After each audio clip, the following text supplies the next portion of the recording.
और मेरे को रातों को नींद नहीं आती थी इस बात को लेकर कि परमेश्वर कौन है एक्चुअली, वो एक जीवित परमेश्वर कौन है इतने सारे नामों में। कोई ये कौन है ये परमेश्वर, मेरे को नहीं पता। ये खुद सूली पर है, ये मेरी क्या मदद करेगा, ऐसा मैं सोचती थी। और बोले नहीं तुम चलो, तुम लोग को मैं अकेला नहीं छोड़ सकती है होटल रूम में, तुम चलो, तुम लोग बाहर खड़े रहना, अंदर मत आना, तुमको नहीं विश्वास है। मैं बाहर ही खड़ी रही, मैं अंदर नहीं गई। इतना मेरे अंदर वो था कि नहीं जाना है मतलब नहीं जाना, मेरे को नहीं पता, जो चीज़ में मेरे को विश्वास नहीं, मैं क्यों मानूं ऐसा। आज हम आपको दिखाएंगे कि कैसे इंडिया के मशहूर फिल्म स्टार के जीवन की अद्भुत गवाही को सुनकर आप सभी की आंखों में आंसू आ जाएंगे। जब आप उस गवाही को सुनोगे तो प्रभु यीशु मसीह सच में आपसे बातचीत करेंगे। उस गवाही ने ईसाई विरोधियों को भी हिला दिया है। पहले आप सभी उस गवाही को सुनिए, फिर हम आपसे बात करते हैं। आमीन। तो मेरी शुरुआत जब हुई, मैं बहुत छोटी थी, 11 साल के एज में। मैं अन्य जाति से आती हूँ। 11 साल के एज में मेरे को बहुत सारे सवाल आ गए कि बहुत सारे भगवान हैं, बहुत सारे देव देवता है, तो सच्चा परमेश्वर कौन है। वो मेरे 11 साल के एज में मेरे माइंड में आना शुरू हुआ कि हम यहाँ पर है क्यों। हम खाते पीते, शादी करते, बच्चे होते, फिर वो भी बड़े हो जाते, फिर उनका हम देखते, इंश्योरेंस करते, ये करते वो करते, फिर हम भी चले जाते। मकसद क्या है जीवन का, ये 11 साल की एज में है ना। यहाँ पे बहुत सारे ऐसे होंगे, है कि नहीं। आपको भी बहुत कम उम्र में ये बात आई होगी माइंड में, क्योंकि ये बात है ना, प्रभु ने हमारे लिए एक योजना बनाई, इसलिए वो हमारे माइंड में वो चीज़ आती है, क्योंकि वो हमें कहीं ले जाना चाह रहा है। और उस वक्त मुझे यीशु के बारे में कुछ भी नहीं पता था। मैं उस मार्ग में चल ही नहीं रही थी और ना ही मुझे इंटरेस्ट था। मैं सच कह रही हूँ आपको, मैं बहुत ही साधारण इंसान हूँ, आप ही की तरह हूँ, सब कमजोरियों के साथ। मैं वैसे ही थी जैसे आप हो, वैसे ही हूँ। तो मेरे को यीशु में जाना ही नहीं था, मेरे को चिढ़ाती थी एक्चुअली यीशु के नाम से। और कोई मुझे बोलता बाइबल पढ़ो तो मैं बोलती थी नहीं चाहिए, ऐसी थी मैं। लेकिन बाकी सब पढ़ती थी मैं, 6 बार मैंने पढ़ लिया बाकी सब किताबें। क्यों, मुझे इंटरेस्ट था जानने के लिए सच्चा परमेश्वर कौन है, सच्चा परमेश्वर कौन है। एक दिन मैं बहुत ही निराश हो गई। मैं टेरेस पर गई, अपने बिल्डिंग के, वो बंगला था हैदराबाद में, बाजू वाले के बंगले में। हम लोग के पास बंगला भी नहीं था, हम लोग छोटे से घर में रहते थे। तो वो बंगले पे गई और मैंने फूट फूट के रोना शुरू किया। हमारे लाइफ में वैसे भी बहुत प्रॉब्लम्स चल रही थी। फूट फूट के रोना शुरू किया और मैंने बोला तू कौन है, तू मुझे बता, मैं जानना चाहती हूँ तू कौन है। ऐसे आसमान को देख के मैंने बोला तू अदृश्य परमेश्वर, मैं नहीं जानती तू कौन है, पर तू मुझे बता। मैं तेरे को कोई नाम नहीं देती, कोई धर्म नहीं देती हूँ, बट तू मुझे अपने आप को प्रकट कर। मैं सब कुछ तेरे हाथों में छोड़ती हूँ, अब आगे क्या होगा तू ही देख ले, तू मुझे बता तू कौन है बस। और मेरे को रातों को नींद नहीं आती थी इस बात को लेकर कि परमेश्वर कौन है एक्चुअली, वो एक जीवित परमेश्वर कौन है इतने सारे नामों में। और फिर ये मैंने बात उनके हाथों में छोड़ दी। मुझे साइंटिस्ट बनना था, पढ़ाई में बहुत रुचि थी मेरी, और हालांकि पढ़ाई में बहुत गैप्स आए प्रॉब्लम की वजह से।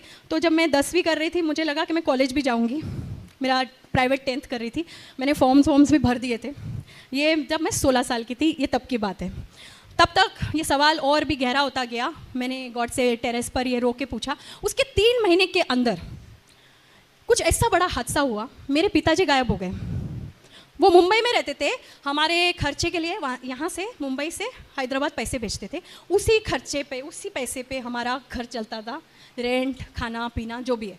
मैं, मेरी मम्मी और मेरी छोटी बहन। अब वो कहाँ गायब हो गए पता नहीं, ना पैसे आ रहे ना फ़ोन आ रहा है, मुंबई फ़ोन कर रहे तो कुछ पता नहीं। ये 3 महीने के अंदर जो मैं टेरेस पे जाके यीशु से, परमेश्वर से, यीशु तो तभी पता ही नहीं था, परमेश्वर से मैंने बोला तू मुझे रास्ता बता, तू कौन है। ये 3 महीने के अंदर ये सब कुछ होने लगा। मेरा SSC कंप्लीट हो गया, तब तक कॉलेज के फॉर्म्स भरने तैयारी हो रही थी। इतने में ये हुआ, मम्मी बोली चलो मुंबई चलते, देखना पड़ेगा किधर है वो, वरना हम लोग गुजारा कैसे करेंगे, कोई नहीं हमारी मदद करने वाला, कोई भी नहीं। क्योंकि मम्मी भी बहुत गरीब परिवार से आती थी, तो डैडी थोड़े से पैसे वाले थे, लेकिन उनके भी बहुत सारे लिटिगेशन प्रॉब्लम्स, ये वो बहुत कुछ चल रहा था हमारे जीवन में। तो चलो हम मुंबई चलते। तो मुंबई आए हम लोग, ढूंढने लगे, उधार के पैसे लेके आए किसी से, ढूंढने लगे। एक छोटे से लॉज में ठहरे, आज भी वो लॉज वैसे के वैसा ही है उधर, airport palace, Santa cruise east में। अभी भी मैं जाके पिक्चर्स निकाल के लाई वहाँ पे। हाँ, इट्स जस्ट लाइक दैट। कुछ बना नहीं, पेंटिंग नहीं हुई उस बिल्डिंग की ठीक से, वैसे की वैसे ही इतने सालों में। मैं 16 साल की थी तभी। तो उस लॉज में हम लोग ठहरे थे। 10-11 दिन ऐसे ही निकल गए, डैडी मिले ही नहीं। जिधर जिधर हम जाके ढूंढ सकते थे सब जगह ढूंढा, किधर भी नहीं मिले। मम्मी ने बाद में हमको बताया कि उसने सोचा पैसे ख़त्म हो गए, अगले दिन खाने के पैसे नहीं, 4 दिन होटल के पैसे नहीं भरे थे हम लोगों ने। होटल वालों को पता नहीं था, नहीं तो हमारा बोरिया बिस्तर बाहर कर देते, हमको फेंक देते थे बाहर। वो अभी तक मम्मी ने उनको बताया नहीं था कि हमारे पास पैसे नहीं, उनको लगा अब तक दिया है तो दे देंगे आगे। फिर मम्मी ने बताया कि उन्होंने प्लानिंग बनाई थी हमें जहर देकर हमको ख़त्म करना, खुद भी ले लेती थी अगले दिन, ऐसा उनका प्लान था। लेकिन उन्होंने सुना था यीशु के बारे में, बहुत पहले वो यीशु को मानती थी लेकिन पूरा सब छोड़ छाड़ चुकी थी, और अब उन्होंने सुना था एक चर्च के बारे में, तो वो बोली कि चलो चलते। तो मैंने बोला मेरे को नहीं आना है, मैं क्यों आऊँ, मेरे को ये कौन है ये परमेश्वर, मेरे को नहीं पता, ये खुद सूली पर है, ये मेरी क्या मदद करेगा, ऐसा मैं सोचती थी। और बोले नहीं तुम चलो, तुम लोग को मैं अकेला नहीं छोड़ सकती है होटल रूम में, तुम चलो, तुम लोग बाहर खड़े रहना, अंदर मत आना, तुमको नहीं विश्वास है। मैं बाहर ही खड़ी रही, मैं अंदर नहीं गई, इतना मेरे अंदर वो था कि नहीं जाना है मतलब नहीं जाना, मेरे को नहीं पता, जो चीज़ में मेरे को विश्वास नहीं मैं क्यों मानूँ ऐसा। तो मैं बाहर खड़ी थी और उस वक्त मुझे पवित्र आत्मा कौन है कुछ नहीं पता, मैंने बाइबल पढ़ा भी नहीं था, एक पन्ना नहीं पढ़ा था बाइबल का। सडनली मुझे वहाँ पर ऐसा महसूस हुआ कि किसी ने ऐसे बकेट भर भर के मेरे ऊपर है ना ऐसा प्रेम उंडेल रहा है, ऐसा शांति, प्रेम, आनंद और जॉय जैसे पूरा मेरे आंखें ऐसे भर आई और मैं रोने लग गई, अनकंट्रोलेबल क्राइम, मेरा पूरा शरीर ऐसे काँप रहा था और मुझे समझ में नहीं आ रहा मुझे उधर क्या हो रहा है। मैं बाहर वरांडा में खड़ी हूँ, अंदर भी नहीं गई, मुझे समझ में नहीं आ रहा है क्या हो रहा है। मम्मी बाहर आई तो बोली क्या हो गया, मैंने बोला कुछ हो रहा है मुझे, तो बोली चल चल अभी चलते। तो मम्मी रूम में आई, कुछ बुकलेट्स थे, वो दोपहर में भी प्रार्थना कर रही थी मम्मी। मेरी सिस्टर को भी इतना कुछ पढ़ा नहीं था, वो समझ ही नहीं थी, वो 12 साल की थी तभी। शाम के 6 बजे मैं अपने रूम का दरवाज़ा, होटल रूम का खोलते, वहाँ पे एक वरांडा है, 3 रूम ऐसे थे, 3 रूम ऐसे, नीचे रिसेप्शन था, छोटा सा लॉज था, बिल्कुल हमारे चौखट के बाहर। अगले दिन खाने के पैसे नहीं हैं, वो उस दिन लास्ट था हमारे पास खाने के पैसे, बिल्कुल हमारे चौखट के बाहर 100 रुपये का ऐसा bundle, just outside our door. ऐसे नोट जो बैंक से निकले हुए, जिसपे एक पेन या पान का दाग नहीं, उन दिनों में तो बहुत गंदे नोट होते थे, ऐसा नोट जैसे अभी किसी ने बैंक से निकाला हो, ऐसा नोट मैं हाथ में, मैं कांप रही हूँ, मैं मम्मी को जाके दिया तो मम्मी ने बोला कि इधर ही रख पैसे, बोलना मत पैसे हमारे पास है, नहीं तो कोई भी बोलेगा मेरा है करके, नीचे जा पूछ कि किसी का पैसा गुम हो गया है या चोरी हुआ है कि क्या है। हो सकता है कस्टमर जब सामने वाला हो उसके पॉकेट से गिर गया हो, नीचे जाके पूछा वो वेटर वो लोग से, तो बोले बेबी ऐसा क्यों पूछ रहे हो, ऐसा तो कुछ नहीं है। तो मैं ऊपर आके मम्मी को बोला ऐसा कुछ नहीं है। फिर हमने वो पैसे गिने, 4 दिन हमारे होटल का उसमें पैसा था, 4 दिन का वो भरने का, और आगे के 3-4 दिन हम 3 टाइम का खाना हम लोग तीनों खा सकते थे, उतना पैसा उस बंडल के अंदर था। मैं बोली कौन है ये भाई, पहली बार गए, मैं तो मानती भी नहीं हूँ, इतने जगह गए, इतना कुछ किया, जीवन ऐसा ही ऐसा ऐसा ऐसा जा रहा है, ये क्या है। एक तो मुझे उधर कुछ महसूस भी हुआ, तो मेरा माइंड वहीं से चेंज होना शुरू हो गया था कि कुछ तो है, something different about this Jesus Christ. तो मैं जानना चाहती, फिर मेरा पूरा वहाँ से उत्साहित था बड़ा, मैं और जानना चाहती हूँ यीशु के बारे में, ये कौन है जो शाम को जवाब आता है, सुबह में प्रॉब्लम और शाम को सल्यूशन। तो मैंने बोला मुझे जानना है। उतने में और भी बहुत सारे चमत्कार हुए। वो एक अंकल थे हमारे वहीं से, मैं जो साइंटिस्ट बनना चाह रही, मैं क्यों आपको ये बता रही हूँ, क्योंकि आप सब भी बहुत आशाएं लेकर बैठे होंगे, मुझे ये बनना है, मुझे वो बनना है, और हो सकता है कि प्रभु की भी इच्छा आपके लिए वो हो, तो वो ज़रूर आपके जीवन में पूरा होगा। लेकिन कभी कभी प्रभु की इच्छा हमारे लिए कुछ और होती है। क्यों? क्योंकि वो जानता है कि आपकी काबिलियत क्या है, वो आपको किस क्षेत्र में इस्तेमाल कर सकता है। ज़रूरी नहीं आपने जो सोचा वही हो, जो क्षेत्र प्रभु आपको लेकर जाएगा वहाँ पर वो आपका पूरा पूरा इस्तेमाल करेगा। कहाँ साइंटिस्ट और कहाँ एक्टर, ज़मीन आसमान का फ़र्क। तो उसके बाद एक अंकल थे जिनके यहाँ मैसेज मेरी मम्मी ने छोड़ा हुआ था, बहुत पुराने पहचान के, जिन्होंने मेरे को बचपन में, आप में से कितने ने देखा है पता नहीं, वीराना फिल्म की थी मैंने, एक हॉरर फिल्म थी जिसमें मैंने हीरोइन के बचपन का रोल किया था, मैं 9 साल की थी तभी, हॉरर फिल्म। तो वो अंकल ने मुझे करवाया था, वो हॉरर फिल्म के राइटर थे। वो आए, वहाँ मैसेज छोड़ा था, वो आउट ऑफ टाउन थे, वो भी सही समय पर आए जब हमारा ये पैसा ख़त्म होने को आ रहा है, वो आ गए। आगे उन्होंने हमारी और मदद की, और सबसे बड़ा चमत्कार, वो वहाँ बैठते हैं, एक फ़ोन लगाते हैं, एक बहुत भले मानुस को, जो एक फैमिली टाइप आदमी थे, बिजनेसमैन थे, उन्होंने फिल्म बनाने की सोची थी लेकिन उनका फिल्म फ्लॉप हो गया था, तो उन्होंने एक ऑफिस कम रेजिडेंस जैसे लेके रखा था शास्त्री नगर, लोखंड वाला, बहुत पॉश एरिया में।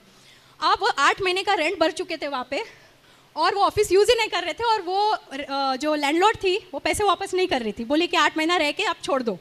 वो खाली घर ऐसे ही पड़ा था, फुली फर्निश्ड।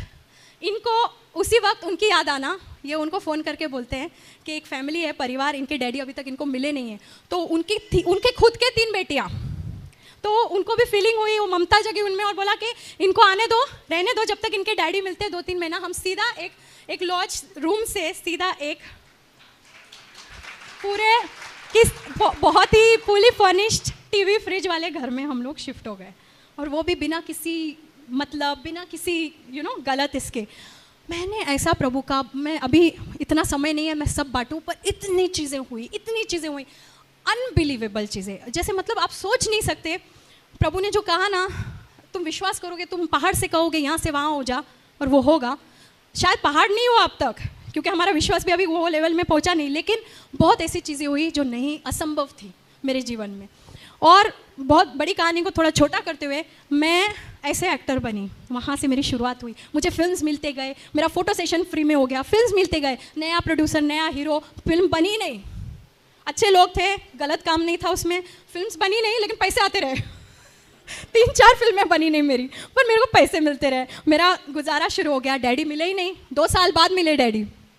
अब वो दूसरी कहानी मैं बोलना नहीं चाहती, लेकिन वो 2 साल तक नहीं मिले। 2 साल तक पिता परमेश्वर ने हमारी रक्षा की, पिता परमेश्वर ने हमें देखा, हमें उस मोड़ पर आने नहीं दिया जहाँ पे गेम ख़त्म, क्या बोलते हैं बंटा लैंग्वेज में, गेम ख़त्म, खलास, वो नहीं होने दिया, और हमें सुरक्षित संभाल कर रखा, हमारी सारी ज़रूरतें पूरा करता गया।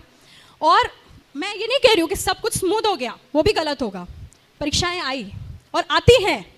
आप में से अभी कितने स्टूडेंट हैं, हाथ ऊपर करेंगे, कितने स्टूडेंट हैं यहाँ पे? आप फर्स्ट स्टैंडर्ड से सीधा अभी 9th में होगा, 10th college first year, first standard से कॉलेज में आए, सीधा फर्स्ट स्टैंडर्ड से कॉलेज में कितनी परीक्षाएं दी? कम से कम 10 से 11 परीक्षा, तब जाके फर्स्ट ईयर में आए ना। वैसे ही प्रभु के राज्य में भी परीक्षाएं होंगी, क्योंकि अपने को किधर जाना है, दूसरे लेवल में जाना है। इसीलिए प्रभु हमें हमारे नाश के लिए परीक्षा नहीं देता है, हमारे उन्नति के लिए हमें परीक्षा देता है। तो परीक्षाएं बहुत सारी हुई, आमीन, लेकिन प्रभु हर एक से रास्ता बनाता गया, और उसके साथ साथ कुछ और भी होता गया। कैरेक्टर, आज मैं जो हूँ, आप मेरे से कुछ 5-6 साल पहले मिलते, मैं ऐसी नहीं थी। I am not joking. घमंड, गुस्सा, आज भी गुस्से से थोड़ा मेरा पाला पड़ते रहता है, आई एम सॉरी, है मेरे अंदर, प्रभु काम कर रहा है, गुस्सा है अभी भी, बट घमंड, और कभी कभी वो निकल के आता है। आप भी नोट किए होंगे ना, जब कभी कभी समस्या ऐसी हो जाती है तो हमारी परीक्षा होती है, और हमको तब पता चलता है कि हमारे अंदर अभी भी कितना कुछ है बदलने को। तो घमंड, ये किससे बात नहीं, सबको नीचा देखना, ये सब मेरे अंदर था। लेकिन जैसे जैसे परीक्षाएं होती गई, और उसके बाद प्रभु ने हर परीक्षा के बाद उठाया, आशीषित किया, और कैरेक्टर भी बिल्ड होता गया, चीज़ें बदलती गई अपने अंदर। मेरे परिवार वालों ने देखना शुरू किया, जो मेरे विरोध करते थे कि तुम ये प्रार्थना में क्यों जाती हो, ये प्रार्थना गलत है, इधर मत जाओ, ये लोग गलत है, ये पास्टर लोग गलत है, ऐसा ऐसा बोलते थे, आज वो भी आते हैं प्रार्थना में। आमीन।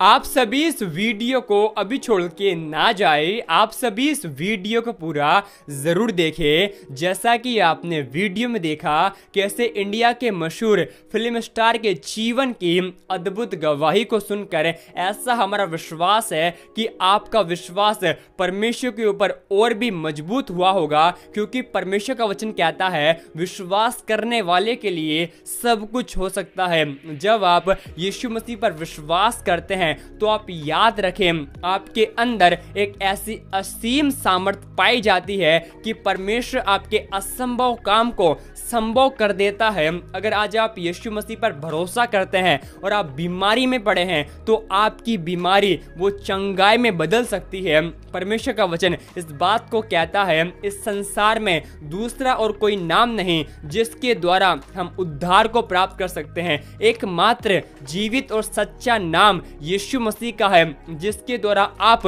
साल्वेशन को प्राप्त कर सकते हैं। अगर आपके जीवन में आज बीमारी है, या आप एक कर्जदार हैं, अगर आपके जीवन में आप मुसीबत से घिरे हुए हैं तो आप यीशु मसीह के वचन पर भरोसा करें। यीशु मसीह आपको हर एक बंधनों से आजाद कर देंगे, क्योंकि परमेश्वर का वचन इस बात को कहता है कि यीशु मसीह इस संसार में बहुत आयत का जीवन देने के लिए आया है। जैसा कि आपने फिल्म स्टार के जीवन की अद्भुत गवाही को सुना होगा कि कैसे परमेश्वर ने उनके मन को, उनके जीवन को पूरी रीति से बदल दिया। उसी प्रकार जब आप यीशु मसीह पर विश्वास करते हैं तो परमेश्वर आपके जीवन में बड़े बड़े आश्चर्य कर्म करते हैं। लेकिन परमेश्वर का वचन इस बात को कहता है, सत्य को तुम जानोगे और सत्य तुम्हें स्वतंत्र करेगा। और सत्य हमारा यीशु मसीह है। हम जब यीशु मसीह को पहचानते हैं तो हमें हर एक बंधन से आजादी मिल जाती है, क्योंकि परमेश्वर का वचन इस बात को कहता है, ना तो बल से ना तो शक्ति से,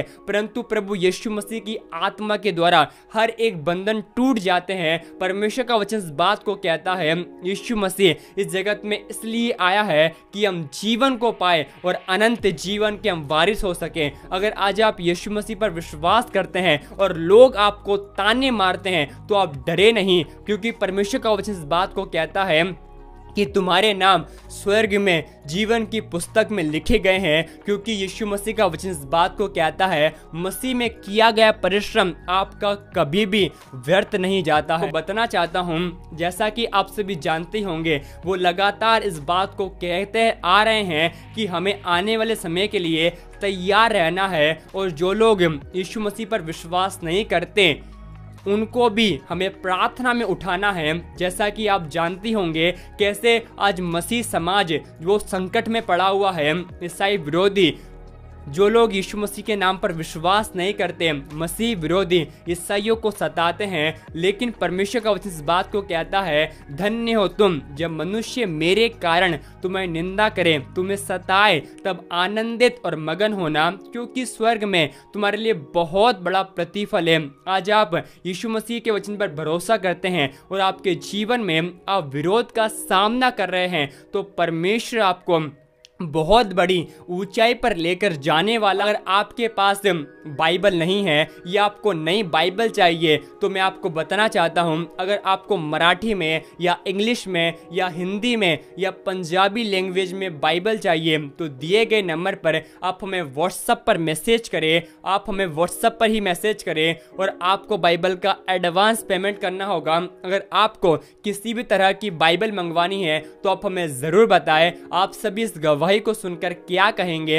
आप हमें जरूर बताएं। प्रभु यीशु मसीह का वचन इस बात को कहता है, परमेश्वर के लिए कोई भी काम कठिन नहीं है। आप सभी इस गवाही को एक व्यक्ति के साथ जरूर शेयर कर दें, ताकि वह व्यक्ति आपके द्वारा नरक की आग से बचाया जाए। इस वीडियो को, इस गवाही को एक लाइक कर दे, विश्वास से कमेंट में आमीन लिख दे। परमेश्वर आपको आशीष दे।